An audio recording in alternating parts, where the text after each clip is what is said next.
ওখানে house wife ছিলাম আমি। আমার হাজব্যান্ড কাজ করতো ওখানে। প্রথমে ওদের মাছের দোকান ছিল, মাছ বেচা কেনা এসব করতো। পরে গিয়ে আপাতত এখন ভাঙ্গাড়ির কাজ চালু করেছিল।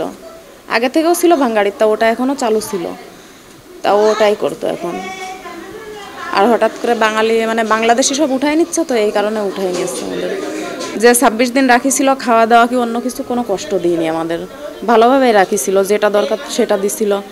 কিন্তু কি ওখান থেকে যখন আমাদের এখানে ছাড়লো, কালকে দুপুর 3টার আগে ফ্লাইটটা বসাইছিল, আর এখানে নিয়ে নামাইছিল কয়টা 5:30টার সময়। তারপরের থেকে গাড়িতে নিয়ে ঘুরাই অনেক লোক ছিল না, 180 জন না 85 জন ছিল এক ফ্লাইটে। তা সবাইকে এক এক করে নামিয়েছে। আর আমাদের যে গাড়িতে এনেছিল, আমাদের লাস্টে নামিয়েছিল রাত 11:30টায়। গেট খুলে দিলে আমাদের ওখানে এক দোকানের সামনে গেলাম। ওখান থেকে দোকানের সামনে কিছু লোক ছিল, তারাই আমাদের নিয়ে আসছিল, নিয়ে এদের হাতে উঠাই দিছিল।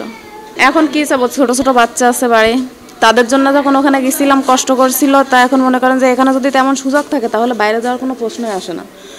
এখন ছেলে মেয়েদের পড়াশুনো করানো, নিজেদের ভালোভাবে চলাফেরা, সেটার জন্য কিছু কাজকাম যদি পুরুষদের মিলা যায় ভালো, তাহলে বাইরে যাওয়ার কোনো দরকারই পড়ে না।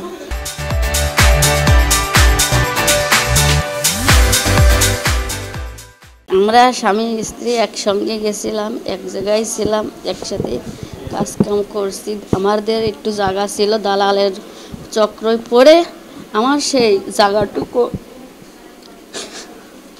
গেছে। আমার আর কি আছে, আমার হাজব্যান্ডের আশা ছিল যে আদরি চল আমরা যাই দুটো গরু যদি টাকা গুছায় আনতে পারি, দুটো গরু আর দুই এক বিঘা জমি যদি বন্ধক রাখতে পারি, তাহলে আমি তো জমি খাতের কাজ করতে পারি সবই। তা তুমি আর আমি একসাথে আবার তোমার সুস্থ করে নিয়ে আমরা চলে আসবো। 1 মাস ওই অনাথ আশ্রমে রাখছিলাম।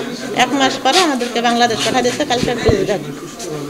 তো কুচবিহার দেশে কালকে বর্ডার খুলে দিয়ে ওরা আবার সিটিং করে বেশ ছাপরা আমাদের এই পাশে পাঠাই দিয়েছে, এই ক্যাম্পের দিকে পাঠাই দিয়েছে, যে এই ক্যাম্পের দিকে চলে যান বাংলাদেশ।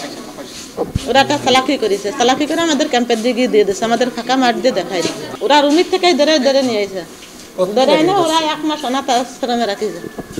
রাখার পরে এই 1 মাস পরে যে আমাদের ছাড়িছে। কয় বছর হলো আপনার? 6 মাস। হ্যাঁ। আমার আব্বু থাকতো ওখানে অনেক দিন যাবত। আমি আর ওইখানে আমাদের ব্যবসা ছিল, দোকান ছিল ওখানে। আমার আব্বুর ওখানে দোকান ছিল, ওটাই আমরা দেখাশোনা করতাম। মুসলিম দেখে তো এটা তো আছে, আর এখন বর্তমানে যে আগে বাংলাদেশিরা থাকতো, ওনারাও জানতো যে বাংলাদেশিরা আছে, কিন্তু এখন কাগজপত্র সব কিছু হওয়ার পরেও ওরা বলছে তোমাদের 3 জন্মের 3 পিঁড়ির তিন পিঁড়ির কাগজ দেখাতে হবে। মানে ওইগুলো তো আমাদের কাছে নাই। আমার আছে, আমার বাপের আছে, কিন্তু ওইগুলো তো আমাদের কাছে নাই। গত রাতে পাটগ্রাম থানাধীন ধবলসুতি বিইপি ও ঝালঙ্গি বিইপি সীমান্ত দিয়ে 20 জন নাগরিক উশীন হয়েছে। প্রাথমিক জিজ্ঞাসাবাদে তারা বিজিবির কাছে বলেছিল বাংলাদেশি নাগরিক। অতঃপর বিজিবি আমাদের নিকট হস্তান্তর করে, আমরাও তাদের জিজ্ঞাসাবাদ করি। জিজ্ঞাসাবাদে তারা জানায় তারা বাংলাদেশি নাগরিক। তারা বিভিন্ন সময়ে বিভিন্ন কারণে ভারতে অবস্থান করেছিলেন। বর্তমানে তাদেরকে বাংলাদেশে পুশিন করেছে। তাদের বিষয়ে বাংলাদেশের নাগরিকত্বের বিষয়ে যাচাই বাছাই চলছে। তাদের এর মধ্যে ধবলসুতি বিইপি ক্যাম্প দিয়ে 11 জন এবং ঝালঙ্গি বিইপি ক্যাম্প দিয়ে মোট 9 জন, মোট 20 জন পুশিন হয়েছে। তাদের বিষয়ে নাগরিকত্বের বিষয়ে যাচাই বাছাই চলছে। যাচাই বাছাই শেষে ঊর্ধ্বতন কর্তৃপক্ষের নির্দেশে পরবর্তী ব্যবস্থা গ্রহণ করা হবে। তারা বিভিন্ন সময়ে বিভিন্ন মেয়াদে অবস্থান করতেছে। কেউ 6 মাস, কেউ 3 বছর, কেউ 4 বছর, কেউ দেখা গেছে বাবার সাথে সেই 17-18 বছর আগে গেছে এবং ওখানে যে বিবাহ করেছেন, বাংলাদেশি ছেলেকে বিবাহ করেছে এবং ওই ঘরে সন্তানও হয়েছে। তাদের পরিবারের লোকজনকে খবর দেওয়া হয়েছে। তাদের ভোটার আইডি কার্ড এবং জন্ম নিবন্ধন কার্ড সহ এবং স্থানীয় ইউপি মেম্বারের প্রত্যয়নপত্র সহ আসার জন্য অনুরোধ করা হয়েছে।